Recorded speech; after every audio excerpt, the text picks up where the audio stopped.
और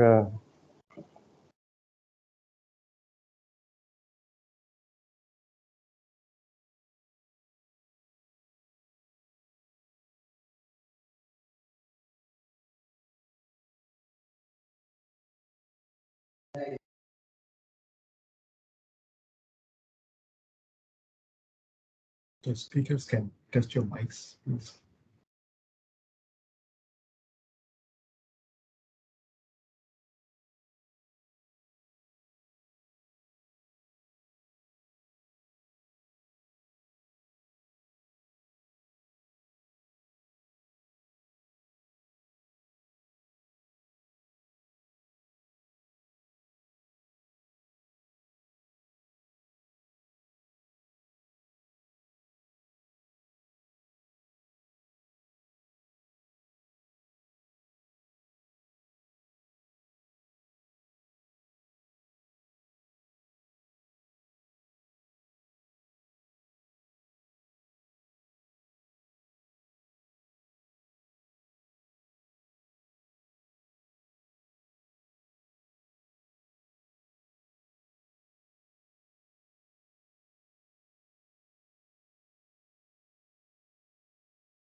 good morning and good afternoon.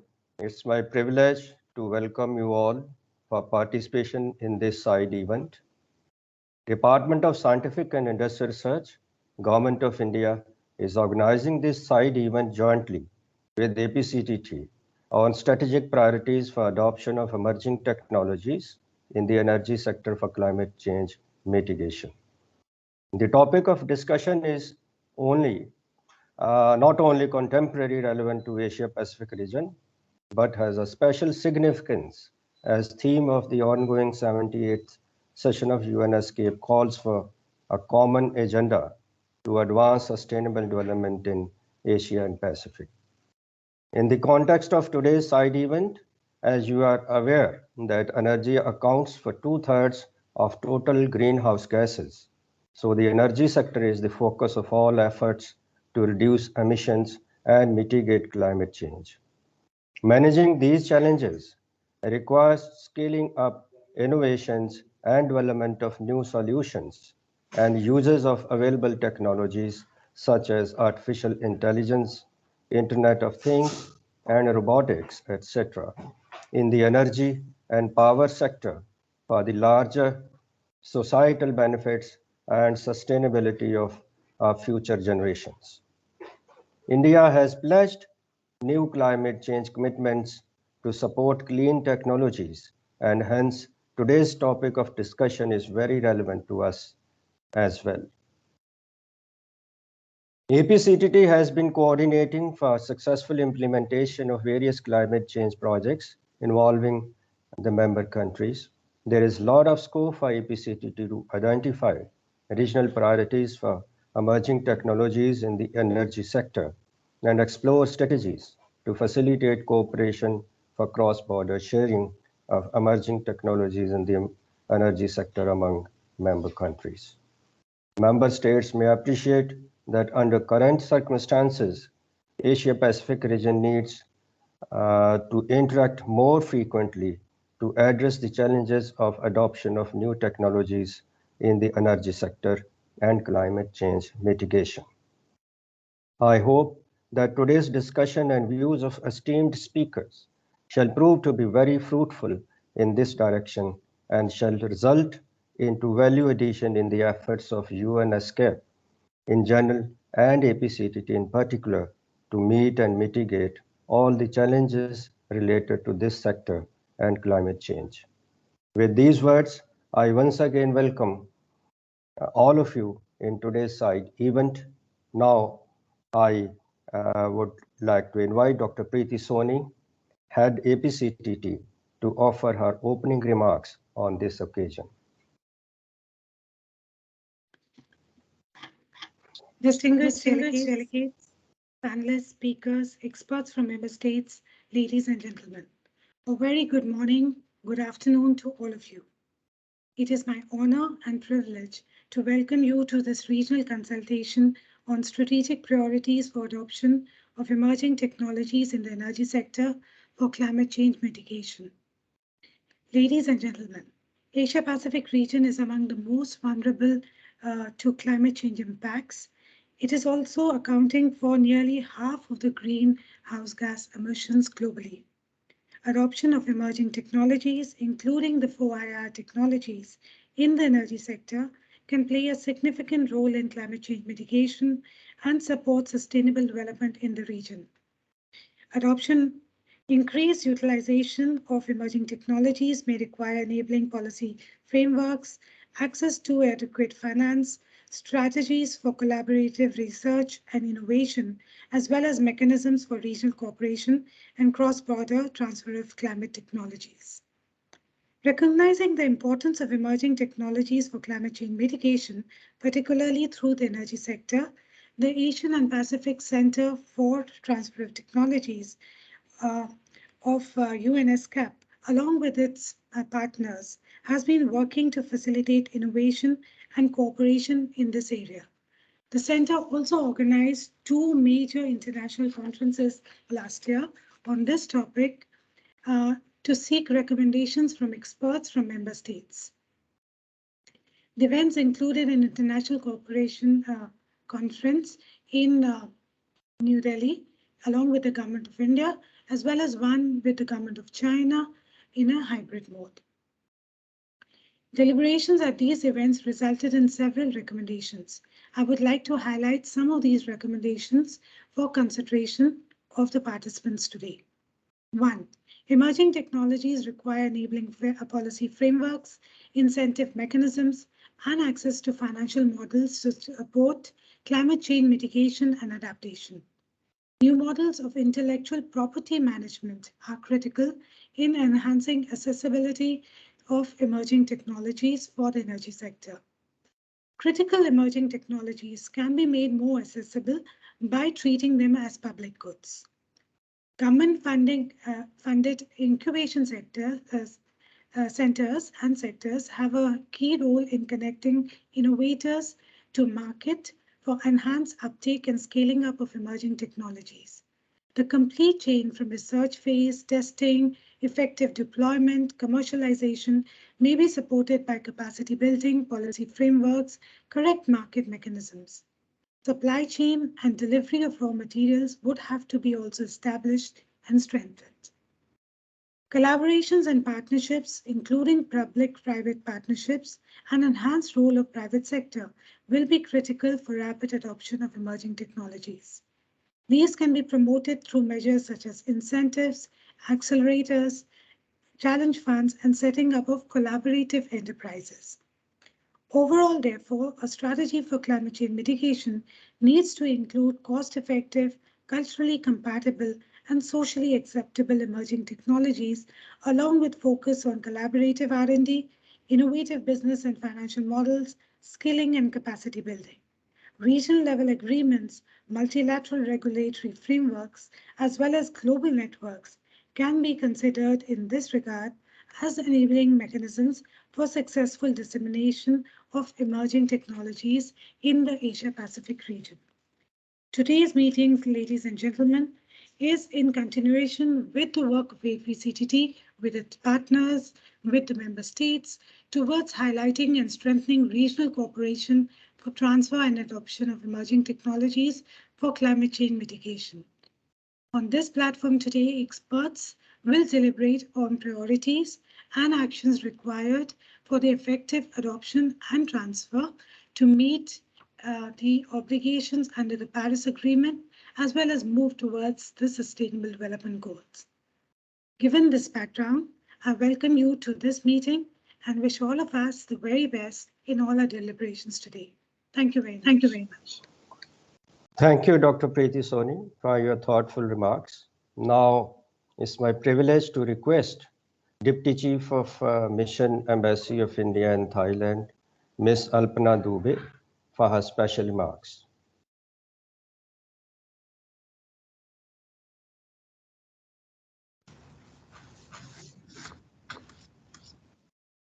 Thank you. Thank you. Good morning. Good afternoon. All the distinguished delegates, participants, ladies and gentlemen. Hope you are able to.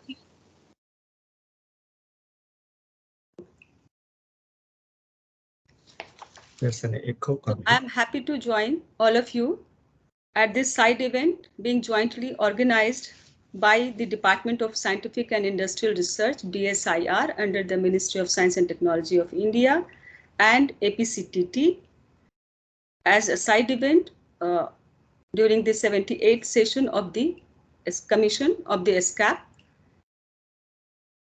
As we have heard already, Ms. Preeti Soni, she has broadly briefed the works of the APCTT in the area of technology transfer. So I highly appreciate her remarks. The Asia and Pacific is one of the most vulnerable regions of the world to the impact of climate change, as has been already mentioned. And many of the most vulnerable countries in this region are present. The region produced around 16.75 billion metric tons of carbon dioxide emissions in 2020. This was more than the combined total emissions of all other regions in the same year. The greenhouse gas emissions are mainly attributed to the power and energy sector, as the region amounts for more than half of global energy consumption, with 85% of that regional consumption coming from fossil fuels. Demand for energy is rising in the Asia-Pacific region due to rapid urbanization and industrialization, with fossil fuel demand expected to peak towards the end of the decade and clean energy deployment accelerating. New and emerging energy technologies will play a crucial role towards low carbon development of the region. Emerging technologies such as solar photovoltaic, wind energy and electric vehicles, transformation of buildings, cities and smart electrical grids will ensure clean energy transition in the current decade to achieve the SDGs by 2030. The share of renewables in the energy mix is growing in the region, and going forward, increasing sub-regional and regional energy connectivity is imperative to enable the integration of higher shares of renewable energy. For faster adoption of emerging technologies, particularly in the power and energy sector, the Asian and Pacific economies could make their trade and investment more climate smart. A growing number of countries are including climate and environment-related provisions in their trade agreements now. Regarding India, India's power sector is one of the most diversified in the world, reconciling conventional sources like coal, lignite, natural gas, oil, hydro and nuclear power, along with the viable unconventional sources like wind, solar, agriculture and domestic waste. The total installed generation capacity in India is 399.497 gigawatt as on 31st of March 2022. The Government of India has set a target of installing 175 gigawatt of renewable energy capacity by the year 2022, which includes 100 gigawatt from solar, 60 gigawatt from wind, 10 gigawatt from biopower, and 5 gigawatt from small hydropower. Keeping in view the climate change commitments made by the Government of India during the COP21 summit held in Paris to reduce emission intensity by 33 to 35% by 2030 from 2005 levels, it is imperative to adopt emerging technologies in the energy sector, including electric mobility in the transport sector. The Government of India has undertaken multiple initiatives to promote manufacturing and adoption of electric vehicles in India. So the initiative of International Solar Alliance, launched jointly by India and France at the COP25 in 2015, is also one of the major initiatives which is aimed at large-scale deployment of solar energy by aggregating the demand of funding, technology, and innovation. And we hope that we will work together with other countries in region for having more collaboration under this initiative.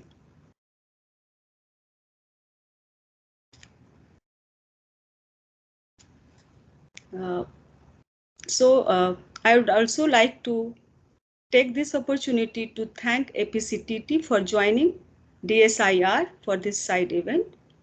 And we hope that this platform would serve as will facilitate, we can say, towards right direction in with the key experts, having networking with the key experts and member states to explore strategic priorities for the region to adopt emerging technologies in the energy sector for climate change mitigation.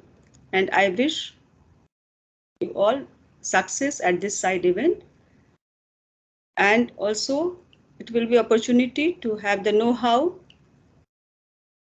and to exchange the and channelizing maximum output from this event. Thank you very much.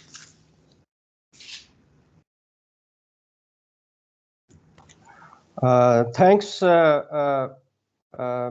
Alpna Dubey, for her insights on the theme which is India's initiatives and policies in respect of this sector. Now, may I request Dr. Preeti Soni, Head APCTT of ESCAP, to take the floor of the thematic session as moderator. Thank you Dr. so Preeti, much. Thank you. Welcome to the thematic session on emerging technologies in energy sector for climate change mitigation. This session is divided into two parts. The first is a discussion on regional priorities and challenges, where each of the panelists will speak on their and give their perspective on this topic. This would be followed by a panel discussion on strategies for regional cooperation.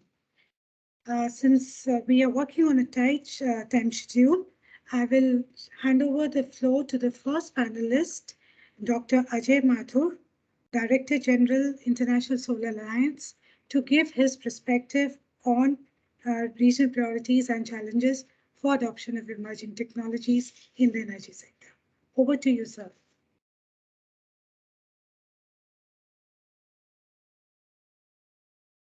Okay, thank you, Preeti.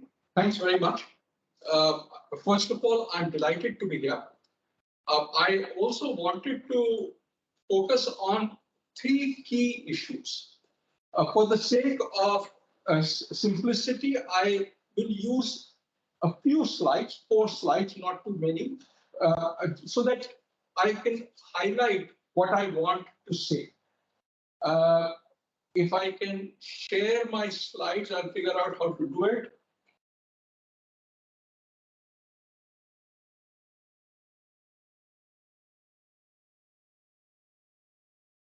Please give him the access.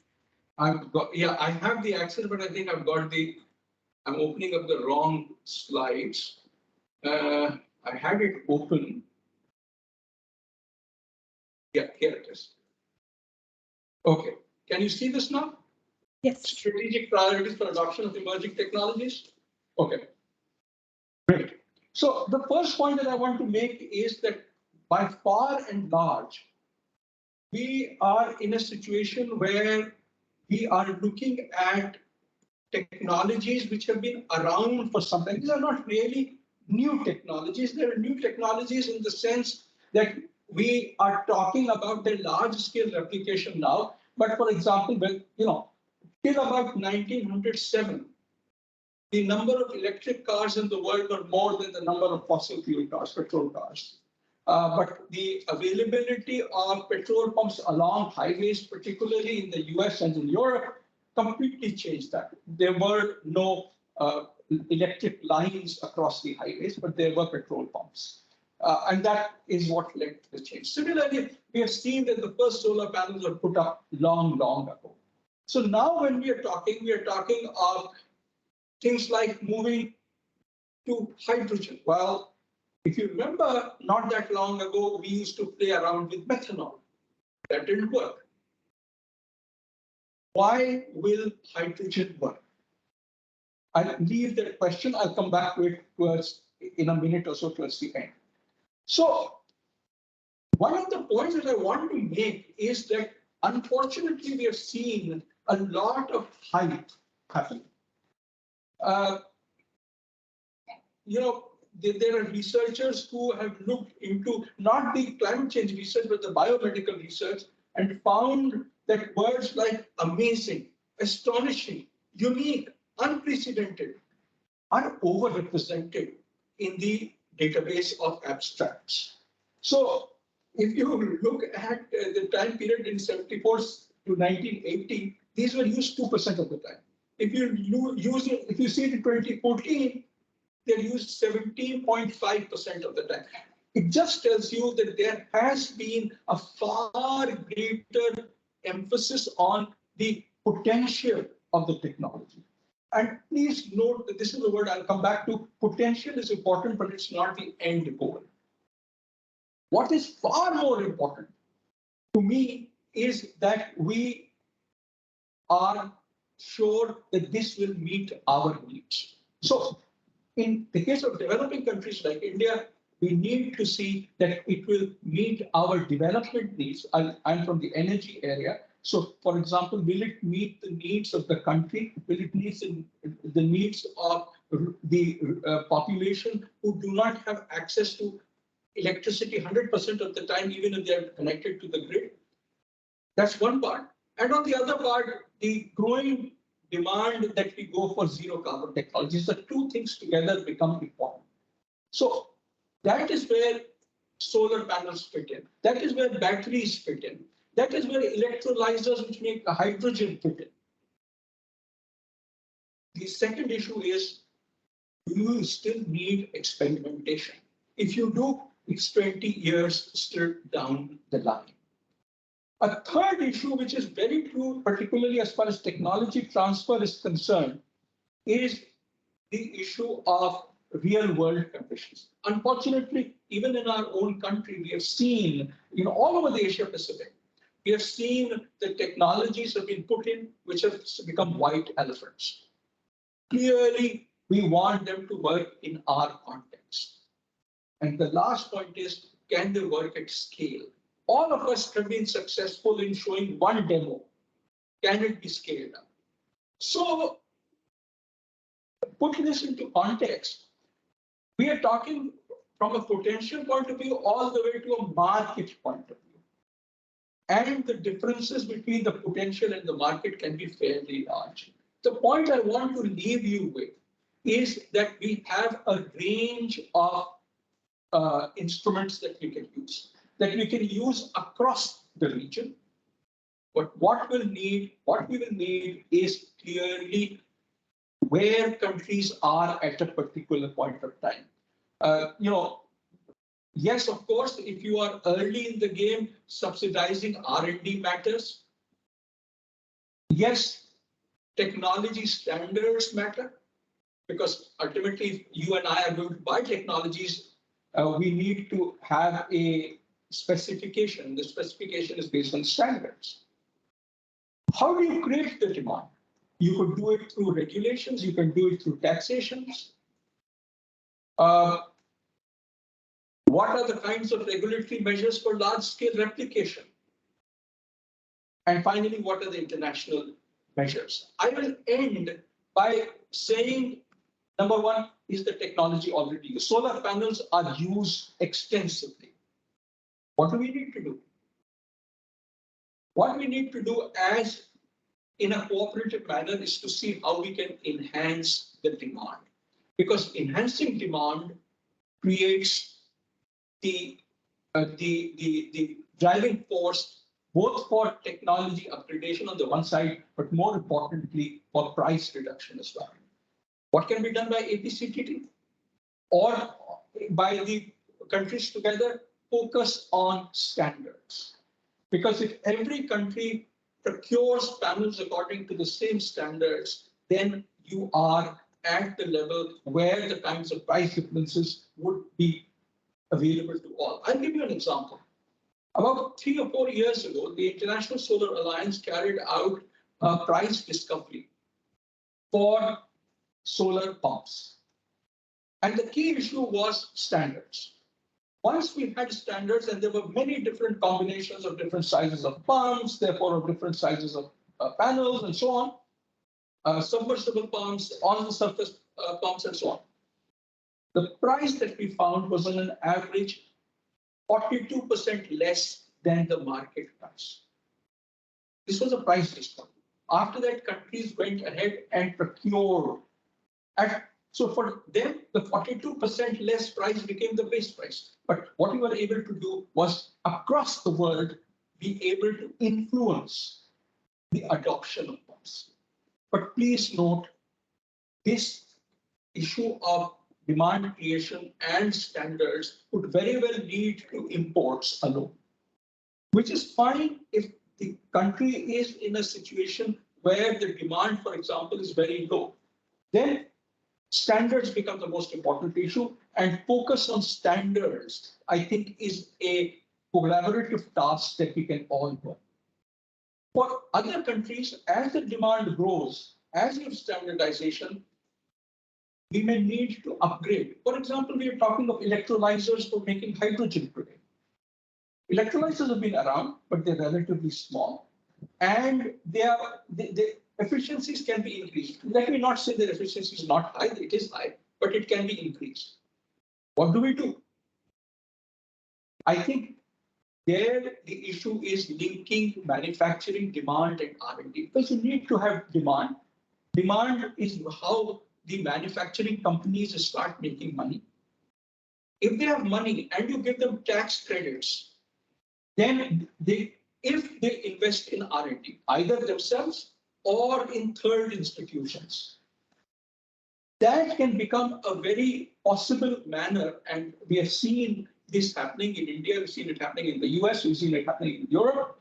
These are ways in which manufacturing demand and R&D can be used to enhance R&D inputs. Again, creating the frameworks for this is something that can be done. And finally, if you want to promote manufacturing, you need some kind of a subsidy upfront, because globally prices are here. You are creating a new facility, the prices are higher. How do you meet this gap? And therefore, some kind of an incentive is needed. In India, we call it the production linked incentive, PLI. In the US, it's called tax credits. In other countries, there's a direct incentive. But the point is, if you are promoting manufacturing, we will need to provide an incentive that enables manufacturing to occur.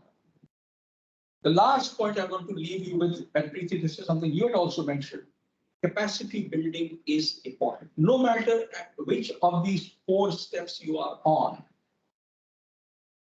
it is absolutely important that number one, the guys who are manufacturing or using understand this. The example that I give in solar panels is that electricians who use screwdrivers, who use to check for connectivity, are not good enough. You need people with multimeters who can see whether it's an AC or DC current, see what is the voltages and amperes that are flowing. How do you use multimeters? Capacity building program would be very useful. If you are going in for people to sell solar panels or solar lanterns in rural areas, you need local domestic entrepreneurs. These are not fancy entrepreneurs. This is the lady who lives next door. Where will they get the wherewithal from? Again, support in that would be very important. Similarly, most of the people who do this, they may source equity internationally, but they source debt from local banks. So training local banks is very important.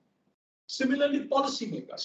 If you've got variable electricity from solar, from wind, etc., coming into the grid, it needs ultimately to be managed into a stable supply.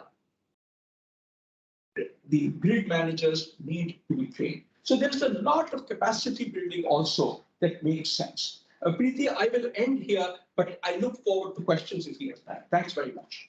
And I will end my slideshow. Thank you so much, Dr. Mathur. It was very insightful, a lot of, as usual, and a lot of issues have come up, but I'll come back to some of the questions later and go straight away to Dr. Rose Muvasa, who is the Director and Advisory Board Secretary, Climate Technology Center and Network, CTCN, so that she can provide her remarks, and then we take the questions at the panel discussion stage. Over to you, Rose. Thank you very much, and I'm very grateful to be part of this really important meeting. It's important because for us at the UN Climate Technology Center and Network, like the rest of you, have just been handed the third installment of the Intergovernmental Panel on Climate Change report that tells us that we are well on track to go beyond the 1.5 degrees centigrade mark that we set for ourselves in Paris under the Paris Agreement, and that in fact, if we do not accelerate climate action, we are on track to over 2 degrees centigrade. So for the CTCN, we are at the point where we know there is need for greater ambition to our common and individual efforts to curb emissions and to scale up action in identifying a number of challenges that need to be addressed.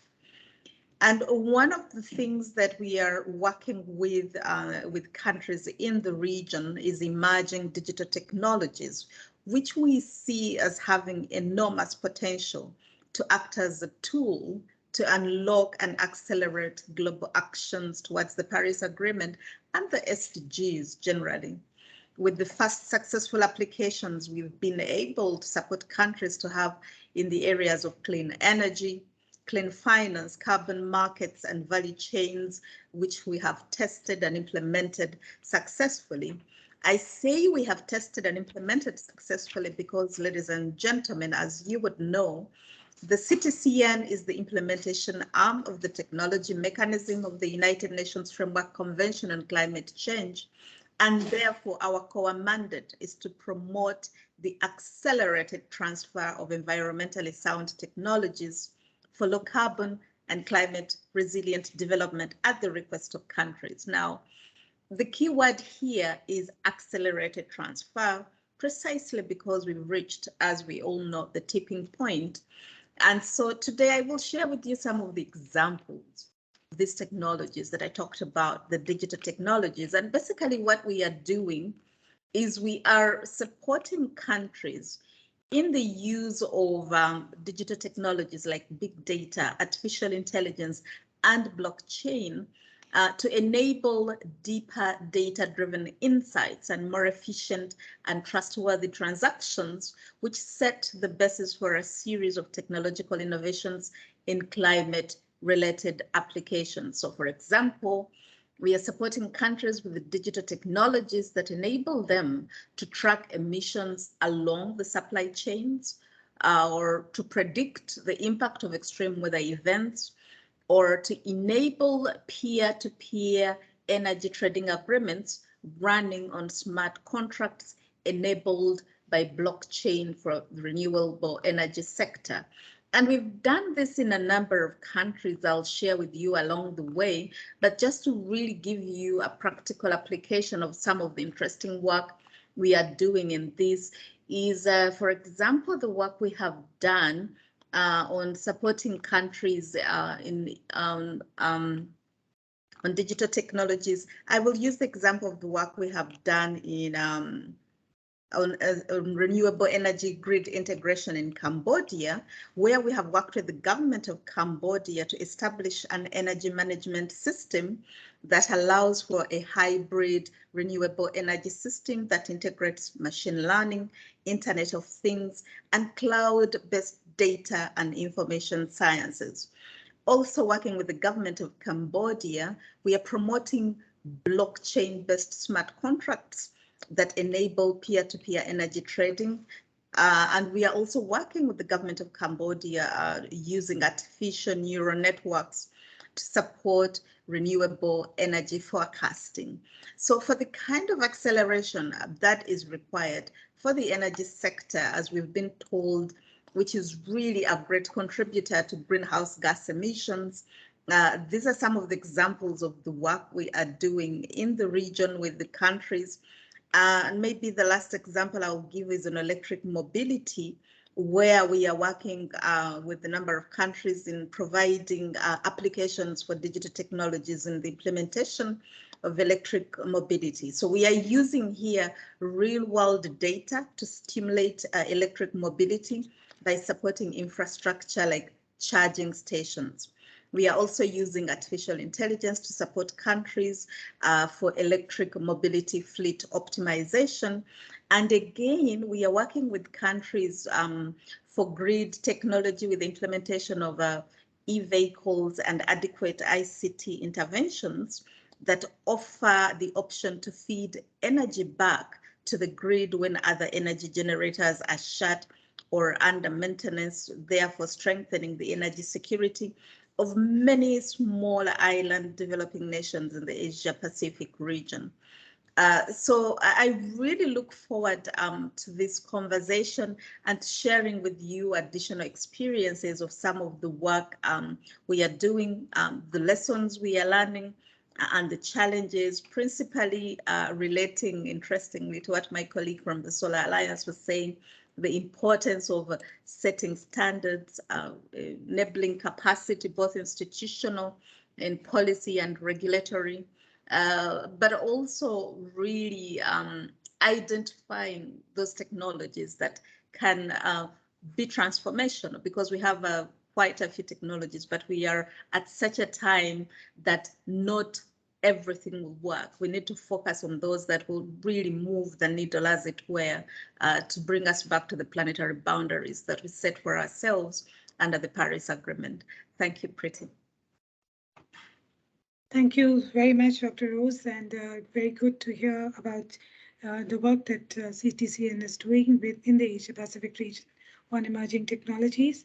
We'll come back to some of the questions related institutional policy frameworks, but I will now go over to our next speaker, Professor Rangan Banerjee. He's the director of Indian Institute of Technology, IIT, a premium institution in India, and he works very extensively on energy sector.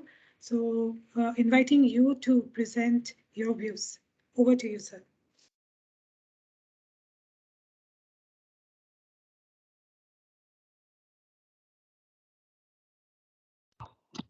Yes. Are you able to hear me now? Yes. Okay. So good morning, and thank you for this opportunity. I just like to reiterate some of the points made by the earlier speakers, and I'd like to say that when we think in terms of the energy and climate transition, and we're looking at the emerging technologies, when we think in terms of strategies at the national level, the strategies related to adoption of new technologies is linked with other issues of employment and development. And when we think in terms of this, there are many technologies that are available, and some of them have already been mentioned, where we look at, if you look at the distributed level, we are looking at sensors, controllers, we are looking at AI, ML, and blockchain, looking at ways to do predictive control of the systems that we have. When we think of renewables and the supply mix, the whole issue of storage and flexibility gives us again the issue of using all of these emerging technologies so that we can better operate and control our systems. And this is a whole host of technologies that we can have. We look at it in the area of buildings or in electric vehicles, as has been mentioned. In the area of industry, we can think of energy efficiency, we can think of next generation processes, we can think of waste to energy. In addition to this, climate adaptation and climate resilience also has a host of different technologies. For any of these technologies, for most of our developing countries, it may involve in the short term disruptions. And these disruptions need to be planned for. So there has to be a strategy in terms of how we are going to either acquire the technology, are we going to be able to manufacture it indigenously or not? And we need to have the operations under these changing scenarios. So we can also think in terms of the longer generation when we look at whether you look at designer materials, you look at bio-inspired technologies, and we are looking at even the areas of hydrogen, carbon capture and storage. We need to think of strategies on the technology, different types of technologies at different stages of development. There are technologies which are now commercially available. And then there is a question then in terms of whether we acquire we allow the companies to work in that area. We're looking at technologies which are at the prototype scale, and we think in terms of how we go from the prototype to scale it. There are technologies that are in the lab scale, and we need to see which of these we would like to adopt. There is an opportunity and a challenge for us because we need to identify our strategic needs for the country. We need to also see what is it that we can acquire from other countries in the ESCAP region. And this is something where I hope in the panel discussion phase, we will see what are the strategies. I have some ideas of what needs to be thought through, but we need to see in looking at this, this is a problem that we are looking at the global level. We have national perspectives and there is a cost of the transition. And for that, meeting that cost of transition, it is important for us to see that whether it is the IP or the initial technology, it does not hamper our national development goals. And this is always a tricky thing. And this is where the idea of strategizing and deciding which technologies currently we use and how do we see that as we go forward, we have some control over the technologies, and it also adds to our local national development goals.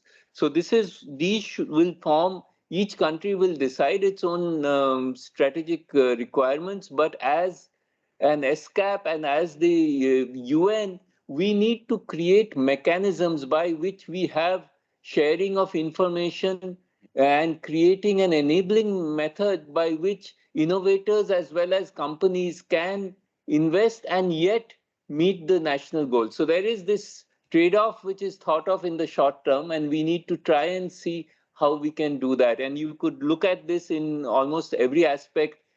With each of the technologies, there are examples that we can see. But in the interest of time, I will stop here and hope to elaborate during the panel discussion. Thank you. Thank you so much. And yes, mechanisms for enabling methods would be very important to actually have a convergence between global and national goals. But we go over now to the last panelist, last but not the least, Professor Pinknaeshwar Mahanta. He's the director of National Institute of Technology, NIT, Arunachal Pradesh, and works extensively on emerging technologies for the energy sector. I'll ask you, sir, to provide your perspectives. Yeah, thank you. Good morning and good afternoon to all of you. Because of limited time, I'm going to give an overview of the strategic planning for energy dissipation, energy distribution in the Asia Pacific region. I have few slides. I'd just like to share whether it's visible. Is it visible? Yes, we can Okay. see. So I'm actually talking in terms of energy perspective of India, and based on that, because it is a part of Asia Pacific, where more than 400 million people are not having electricity. And in this same region, more than 2.1 billion people are not having thermal energy or even cooking energy. They're depending upon the fire, traditional fire.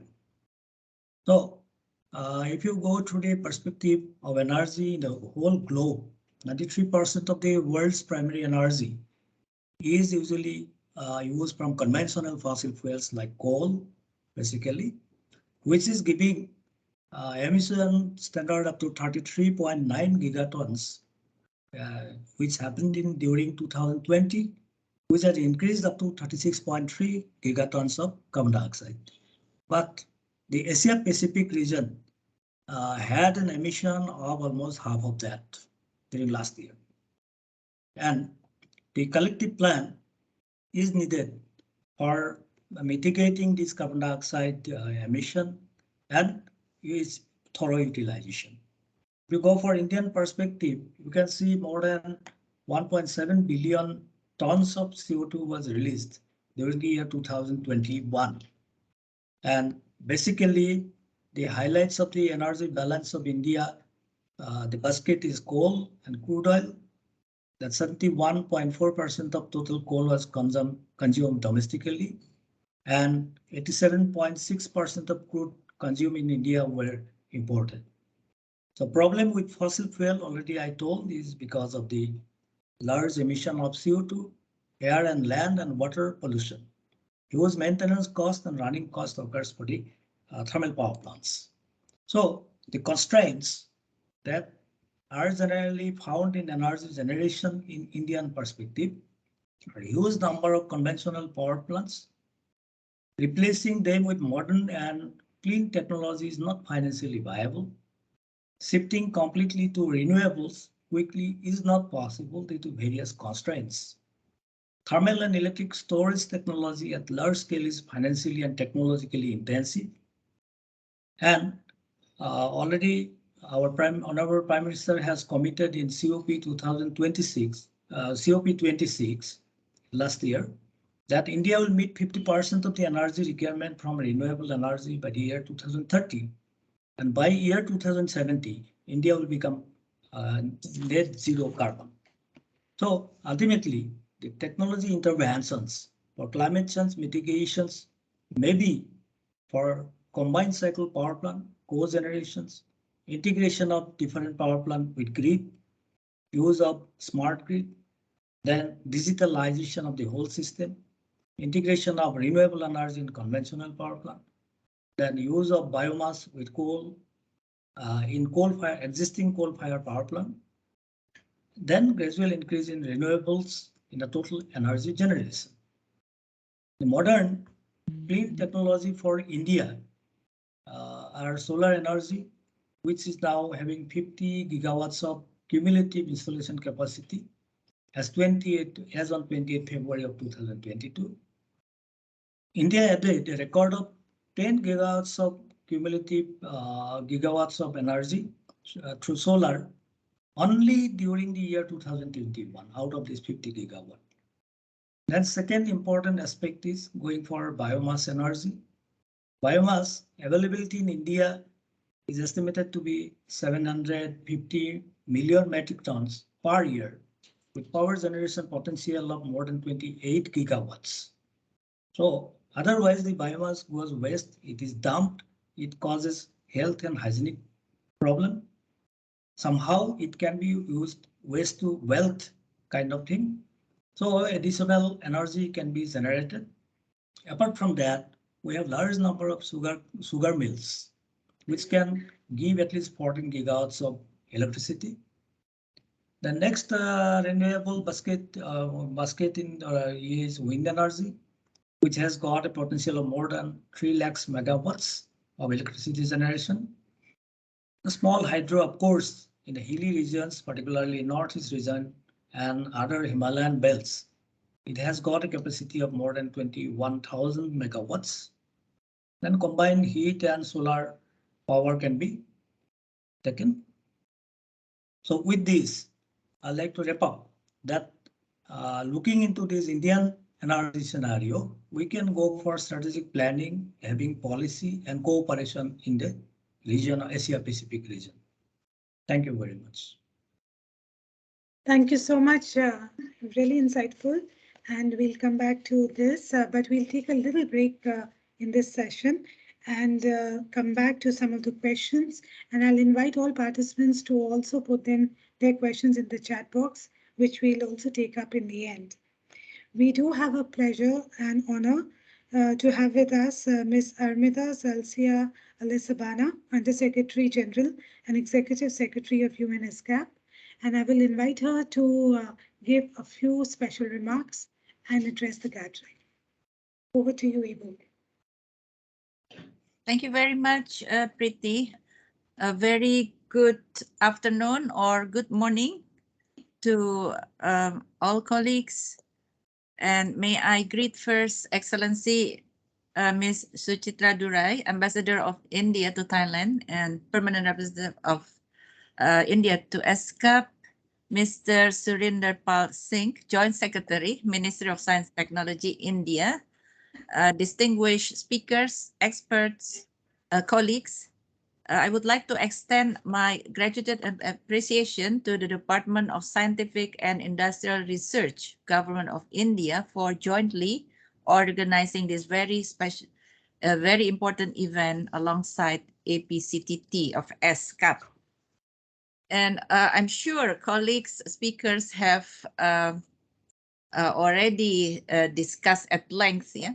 And several of you already conveyed your remarks regarding the importance of technology, also solution-wise, yeah, in combating climate change, because indeed climate change is one of the biggest, most urgent challenge, yeah, for our region. So therefore, solution and scaling up solutions is very much needed. So in this context, may I just highlight a few, because the coverage here is not possible to discuss everything. So in this context, let me just highlight, for example, the energy sector, yeah, which definitely plays a central role in our efforts to combat climate change. So scaling up the use of clean and efficient technology, and also the energy sector technology is very key. So the use of clean and efficient technology, adopting emerging technology in the energy and power sector, for example, contributes immensely, right, towards this mitigation of climate change and greenhouse gas emissions. So therefore also the multiplier effect, positive multiplier effect towards SDGs, in particular, not only goal 13 on climate action, but also goal 7, which is on energy, goal 3 on good health, well-being, just to name a few. Yeah. So therefore, adoption of emerging technology, including the fourth industrial revolution technology in the energy sector, can play significant role in climate change mitigation. Yeah, just to reiterate again, this very important point. The gains will be manifold if such technologies are correctly used, yeah, supported by a conducive also policy ecosystem.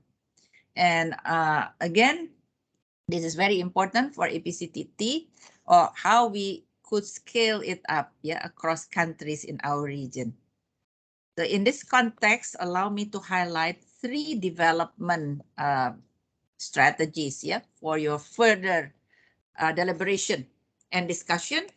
First is strengthening regional cooperation to accelerate adoption of emerging technology in the energy sector for climate change mitigation, for faster diffusion of such innovation across country, and to attain SDG by 2030. This is very important, as you know, yeah, because of COVID and all, there's some setbacks, yeah, especially on the climate action related SDG goal 13, yeah, is actually in reverse direction. So it's even more challenging. Yeah.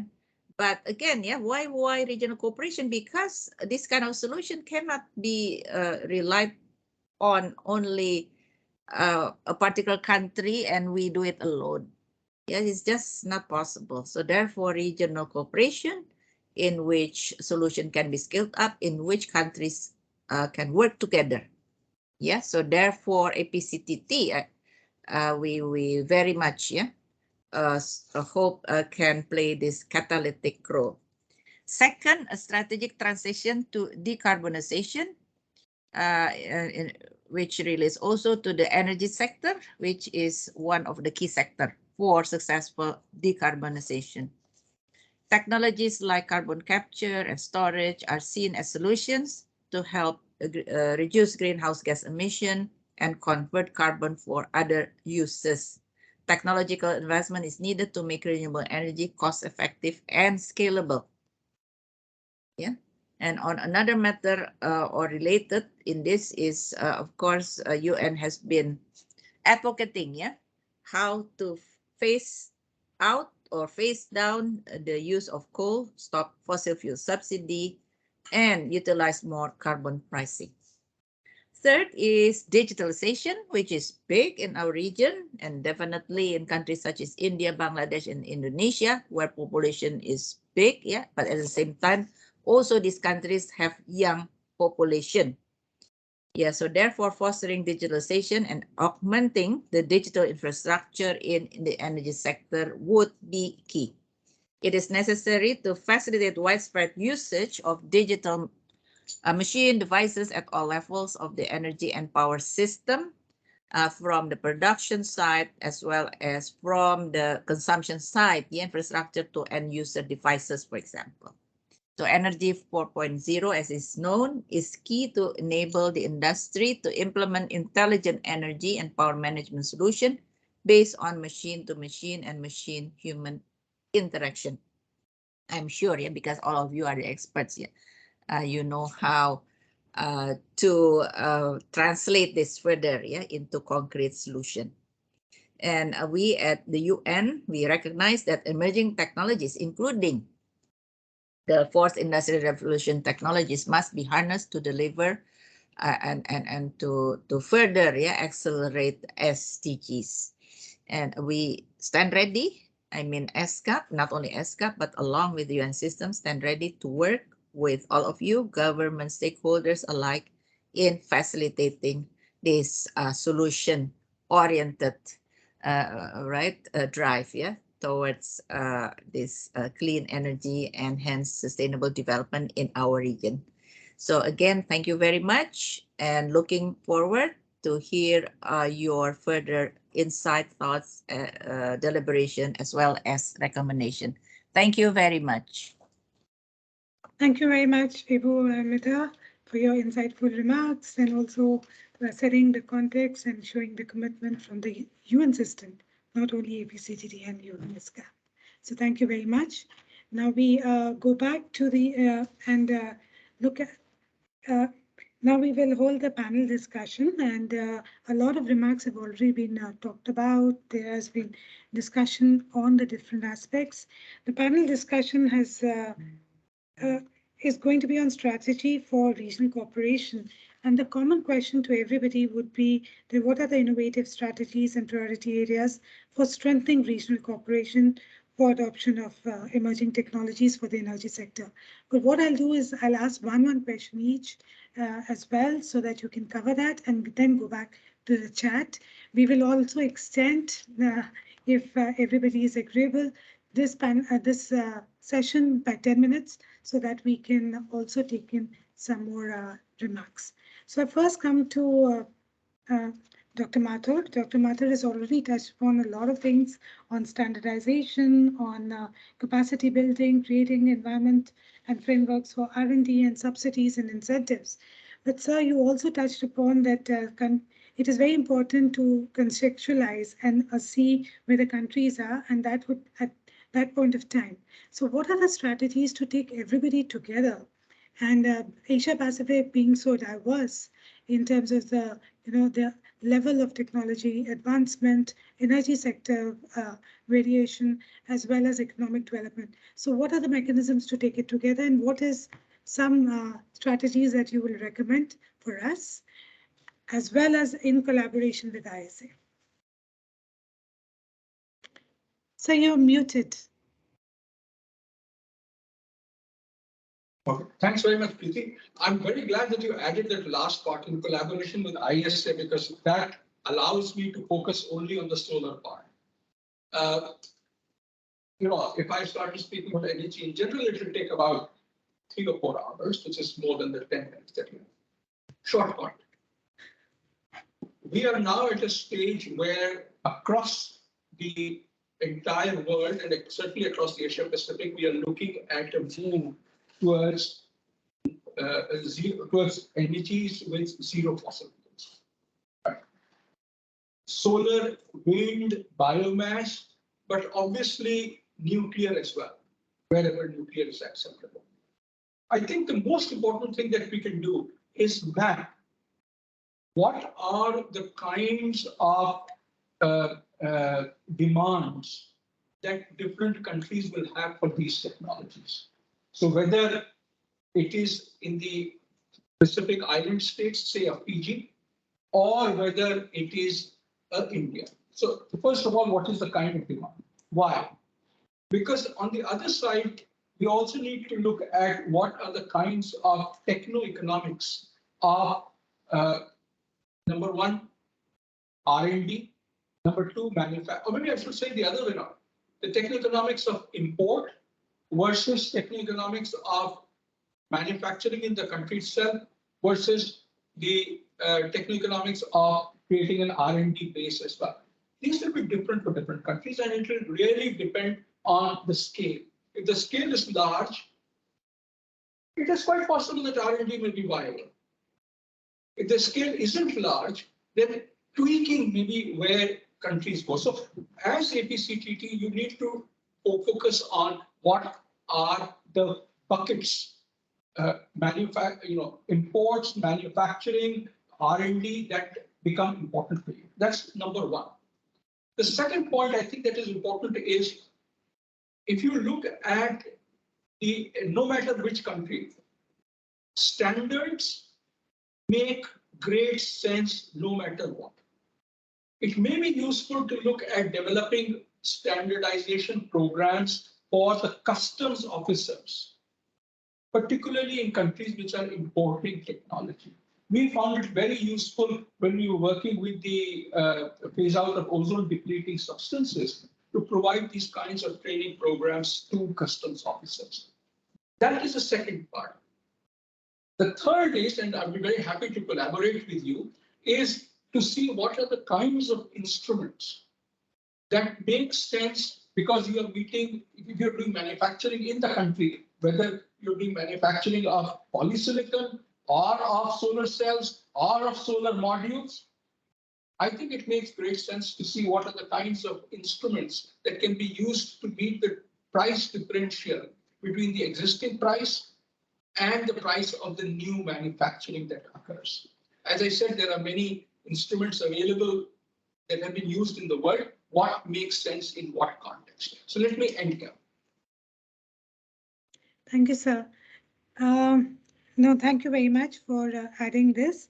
One more question, if may I ask, also because recently in the UNSG's climate report, the UNSG has specified that we should look at critical batteries and the new emerging technologies that can really improve the distribution systems related to solar as a public good. So what are the steps do you think? Is it feasible? What can be done? Just very quickly, some comments from you. Very clearly, storage is essential if we want to provide round-the-clock, cost-effective electricity, which is zero carbon. Otherwise, at night, in every part of the world, with no exceptions, we use fossil fuels to provide electricity. Batteries are therefore important. What we are seeing is that for years, we've used lithium-ion batteries to provide both the storage for electricity at large scale, as well as in automobiles. It seems now that the path may be diverging. Is it? It may be something that you may be interested in looking at from an APCTT point of view as well. Because what we are seeing is that for storage, heavier batteries but cheaper batteries may solve the problem as well. They have their own challenges. They are heavier because they are corrosive, so they're stainless steel containers. They may be at higher temperatures, but they are always in one place. You can keep them at a higher temperature. So I think there is a pros and cons of having one technology for all or having or diverging into two technologies. Thank you very much. We now will move to the next question, and it is directed to Dr. Rose Mubasa. And Dr. Mathur also talked about a number of instruments that can be used for facilitation and regional cooperation related to cleaner climate technologies, emerging technologies. What are the key mechanisms to accelerate transfer of emerging technologies for climate resilient development? If you can just touch upon some of the things that you've already been doing, but how we can actually strengthen these mechanisms in the Asia Pacific region. Thank you very much. So what I'd like to share with you, I like to say that every year, because we are a demand-driven entity, we receive multiple requests from several countries in the Asia Pacific region. And what we have found is that the priorities that are emerging in the region that are enabling us to determine what we could do to promote transformative technologies across the region are generally focusing around research and the development of technologies, technology identification and prioritization, and then technology feasibility studies. We are also increasingly getting requests for technology piloting. And it's appropriate that this conversation is around energy because, in fact, the vast majority of the requests we receive from the Asia Pacific region are in the energy sector, specifically for renewable energy. And the majority of the countries really are requiring us to support them on developing energy policies that allow better grid integration. I talked about, for example, the support we are giving to the government of Cambodia on grid integration. So this is in fact a very common request we are getting. And so to the question you ask, really supporting countries with policy and regulatory frameworks that allow them to achieve grid integration is important, but it also allows them to achieve the kind of appropriate energy mix that is required. Because I think we've been told very ably in one of the presentations that it's not really financially feasible, but it's also technologically very intense to do a clean sweep of technological switch to renewables.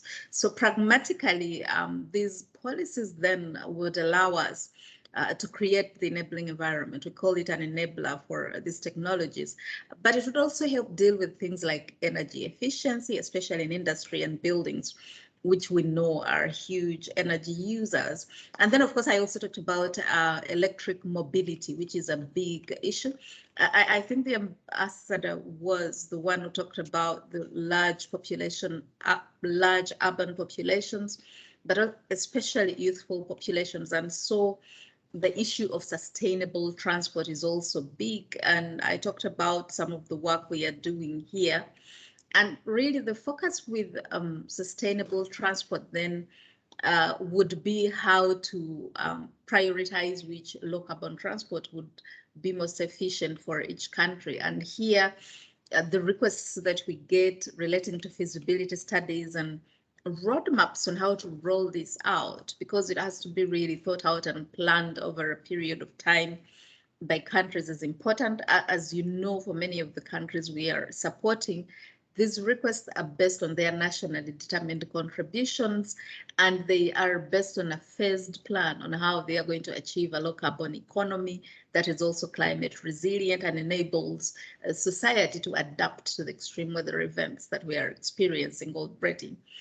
And then maybe lastly, I think one of the enablers that we need to think about is in terms of these policies facilitating transfer and access, which is one of the core areas of the services we offer. We've been to countries, for example, where the use of unmanned aerial vehicles or UAVs is, for example, not allowed because in the country it is clustered under military wear. But we know that a combined use of Earth observation sciences and unmanned aerial vehicles, for example, is very good technology to monitor forest coverage, to counteract illegal logging and other activities, but also to promote climate smart agriculture. So working with the countries to create exceptions in addition to the standards we talked about, and an incentive framework that brings in investments is one of the other areas we look at. So we do a lot of matchmaking events where we are matching innovators and inventors with financiers or investors who have the ability not only to scale up, but really to make sure that there's delivery at scale. Just to say, delivery at scale is very important because for both the Asia Pacific region, but also, for example, the other region we cover intensely, Africa, there are large percentages of people without access to energy. So we cannot talk about energy without dealing with the whole issue of access, because then it will not make a lot of practical sense to a lot of the countries we work with. Thank you. Thank you so much, Dr. Rose. And yes, a lot of focus on standardization and delivery and on scale and looking at the context. But let me also now come back to Dr. Ranjan Banerjee. And sir, you had also talked about disruptive technologies, digitalization. So what steps can be taken by countries to facilitate digital revolution in energy sector for a transition towards energy 4.0? And here, what actions can we collectively take to reduce and in your own words, so that the technologies can be less disruptive?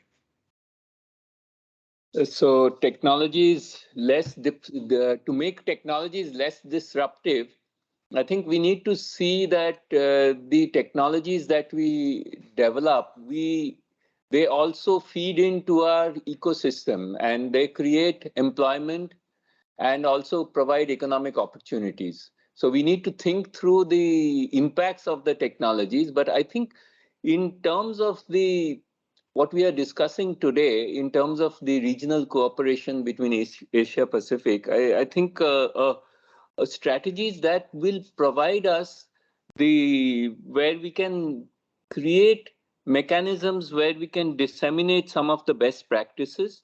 Also, if we look at, in many of the technologies, there are these large companies and multinationals who are anyway, they have technologies and they are finding different markets. But there are small and medium industries in many of our countries, and many of them also have technological innovation. So if through our collaborations, if we can provide opportunities for partnerships so that these small and medium industries can go across national boundaries, we should also try and see how we can enable the startup ecosystem and entrepreneurship in different countries. So we have young innovators in the digital space or in the energy space who are looking at things, and they can go from, let's say, Indian innovators and startups go to Thailand and vice versa, and then we can share and look at markets.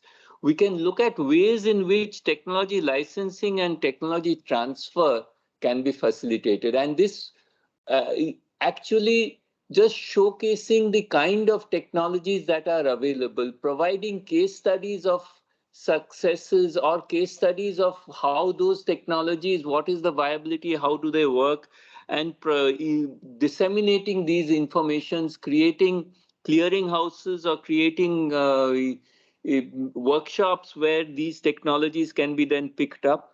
I also feel that many of the technologies which are emerging, if we look at, we are looking at a whole spectrum of new technologies which will come up, and some collaboration at the level of even where we look at the value of that. You have a prototype and you cannot scale it, but we can go across countries and try and see how to address this. And this is something where regional cooperations, capacity building, looking at training. So I think the disruption is a challenge, but it's also an opportunity, because if we can embrace the opportunity and we can be part of creating and being part of the new solutions, then even it will be consistent with our national development goals. Thank you. Thank you very much. And yes, I mean, we also look forward to working closely with you in trying to share lessons and collaborate. We now move to Professor Pinkareshwar Nanta, Director of the National Institute of NIT, Arunachal Pradesh. Sir, if you can talk about how can collaboration modalities be created to accelerate R&D and innovation of emerging technologies, clean energy technologies, or climate mitigation at a regional scale. So you have to switch on your mic. Yeah. So it is an important question. The collaboration across this South Asia Pacific region of different countries, it must be for accelerating the clean energy technologies for implementation. Considering solar energy implementation, for example, it requires technical know-how. Again, presently, the second generation solar cells, that is thin film solar cells, they are actually commercialized across the globe. But efficiency of the current commercialized product is not in high range. It is efficiency is hardly 20 to 25% only. So there's a need for increasing the efficiency of the solar cell. That is one of the prime objective. So that can be done with the help of innovative materials, new materials like nanomaterials or semiconductors. Again, there are other kind of technologies like 4IR technology. If we can take, then energy storage, transmission, distribution is also very important. And voltage frequency mismatch, as Dr. Mathur was telling earlier. And grid failure is another common failure when inverter is not operating in perfect mode. So these are some of the R&D perspectives where there is a collaboration need. Then some countries, if you will consider in the Asia Pacific region like Taiwan and Japan, they are ahead of other countries in terms of nanomaterials, semiconductors. So moreover, we have the Tata Consultancy Group who is working in the US, and they have already done some of the digitalization of some coal-fired power plants and other power plants. And they have found out the solutions with machine learning, IoT, artificial intelligence for improvement in the thermal power plants. So such kind of different countries, different industries, if we can take care of, I think this will be the strength, and it will be actually useful for the whole region. That is vital. Apart from that, policy is also important. So all countries are having different policies, and policies are inwardly. It is not going outward. So I think there should be a concrete policy. Politicians should sit together, technical persons should sit together, make a common framework of policy. Then only this type of translational research can go ahead. Thank you. Thank you very much. Very interesting, and also the collective policy making is very important. You know, this is a conversation that can go on, but we'll have to stop here. But there are two questions in the chat box. If I can just take 2 minutes to, take them. One is from Pakistan. My question is about the agreement between India and France about solar technology. This was actually mentioned by the deputy head of mission in her special remarks, but maybe Dr. Mathur, do you have any idea, or should we get back bilaterally to them? what Ms. Dubey was referring to the International Solar Alliance, which was created at COP15 at the behest of India and France, and I have the honor of leading the International Solar Alliance now. This is an intergovernmental treaty organization with 106 member countries, and the goal is to promote solar energy as the energy of choice in each of our member countries. We do it through information analysis and advocacy, providing reports on what's happening in the solar area every month, in things change every month, so we do it every year. Providing capacity building, particularly to developing countries, including capacity building on finance issues, including a blended finance facility to help create the risk mitigation to get monies in, and particularly for our LDC and SIDS members, provide resources and hold their hands in getting the first projects off the ground. Now, in doing the first projects, what we ensure is that as projects reach particular milestones, they are also accompanied by changes in or policy interventions, additional policy interventions, which then can attract more investment into the solar area. We believe that projects lead to policy and not the other way around. Yes. So, and International Solar Alliance is privileged to have Dr. Mathur as the director. We also have one more question, and it can be answered by any of the panelists from India. This question is from Philippines. Can you cite an example of the government policy in India promoting renewable, sustainable energy and use of emerging technologies that can be a model to Asian countries? So I think there is a lot, and some you already mentioned, but if you want to just cite one or two, so that it helps the participants. I think, shall I answer to it? Can I say? Or maybe So Dr. maybe Professor Mahanta can take. Okay, let's start with Professor Mahanta, and then we can just give a chance to everybody and then end the panel discussion. Professor Mahanta. This is an important question because without incentives, without capacity building, and if it is not included in the policy of any country, this type of new technologies cannot grow. So in India, actually, some policies have been given by the government, particularly to promote solar energy. They have actually made a barefoot doctor kind of workers who are in different villages who can go for repairing, maintaining these solar collectors or solar devices, and villagers are paying $5 to $10 for their electricity, and this money goes to livelihood of this type of barefoot technicians. So this is promoting actually employment. This is one thing. Apart from that, government has also given promotional activity in the institutes like IITs, NITs, other colleges to install rooftop solar panels with subsidized rate. So without subsidy, this is very costly. So this kind of policies has been in offering. Thank you. Dr. Ranjan, you also wanted to add something more on specific example that can be a model to Asia. Yes.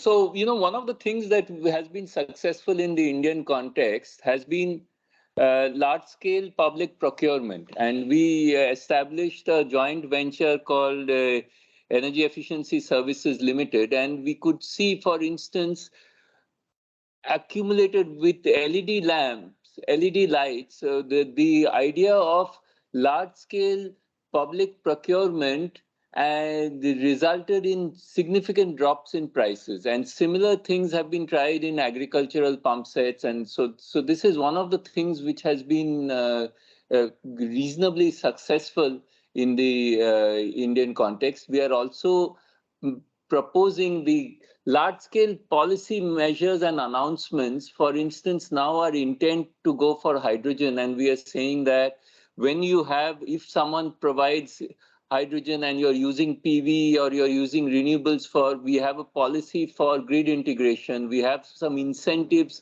for usage of that in the grid. So the idea of providing an overall goal and creating volumes to bring down costs has worked in the Indian context.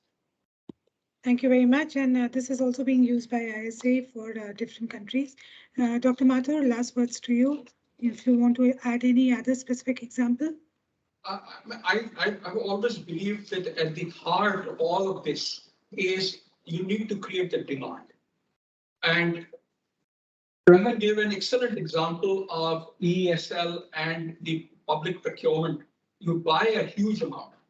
I'll give this on the market side. On the regulation side, we saw the renewable portfolio obligation under the Electricity Act, which helps buy renewable energy, which asks the electricity distribution companies that you have to buy a certain amount of renewable energy. That created a capacity both for production and for supply of wind energy and for solar energy. So there are, in my belief, both on the procurement side and on the regulation side, extremely good examples that can be used universally. Thank you so much. And I think there was one more question on women involvement, but that was also answered during the deliberations. So we'll leave it at that. So thank you again for being an excellent panel and having a very insightful discussion, and hope to continue with this discussion and conversations as we move along and working closely with you. I'll hand it over to Dr. Banerjee for his remarks. Good afternoon to all dignitaries. It's really is a wonderful discussion, and it's my pleasure to make closing remarks of this important side event organized jointly by DSIR, Department of Scientific and Industrial Research, Government of India, and APCTT of ESCAP. So today's discussion is very clear that Asia Pacific region has a vast renewable energy potential with significant knowledge and expertise. However, what we feel that there is transition to a sustainable and climate resilient low carbon energy framework, the future will require a clear vision and strong commitment of cooperation by the member states. I hope APCTT, of course, DSR always has a support to take a catalytic role for that. Policymakers of many countries are prioritizing new and emerging low carbon energy technologies to both reduce greenhouse gas emission and support economic growth. India has also accepted a massive transformation of energy systems, which also already been, designed for the future and compliant with the new climate change goals. It has already been discussed by one of the panelists.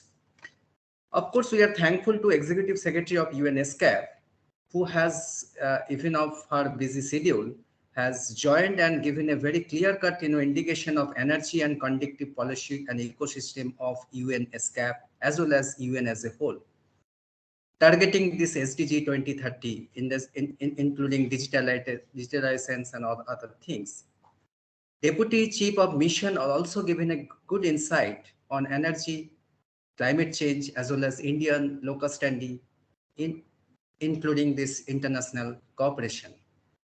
The panelists discussed today many cutting-edge technologies, including artificial intelligence solution to manage the complexity of power systems, relevant digitalization in the adoption of different technologies, for example, blockchain, IoT, in respect of implementation to transform the energy sector. So it is felt that all member states should now interact more frequently to address on adoption of emerging energy technologies for climate change mitigation on this earth at large. Because of very short time, so at the outset, I, on behalf of Government of India, Department of Scientific and Industrial Research, DSIR, and APCTT of UNESCAP, are greatly gratified to all special dignitaries, extraordinary panelists, outstanding moderator, and excellent participants for their kind presence and sharing their vast knowledge experience with all of us. I must thank Secretary and Joint Secretary of DSIR and Head APCTT for their continuous support for making this event a grand success.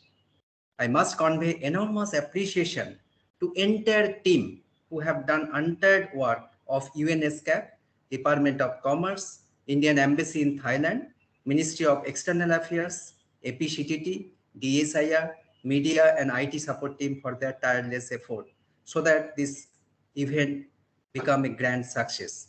The last but not the least, thanks to all concerned if left out earlier. Thank you once again.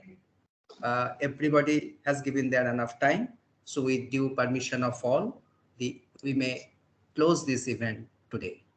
Thank you. There is a photo session now, sir. So I request all for a photo session, please. Please turn on your cameras. Mr. Raman will take photo. So please on your camera.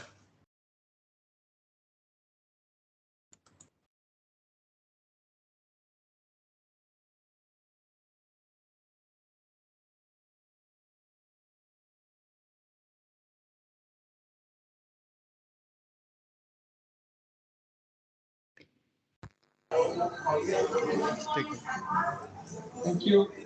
Thank you very Thank you. much. Thank you, everybody. Thank you so much. Yeah, okay, bye. Bye. Thank you, everyone. Thank you. Have a good day. Have a good bye. Bye.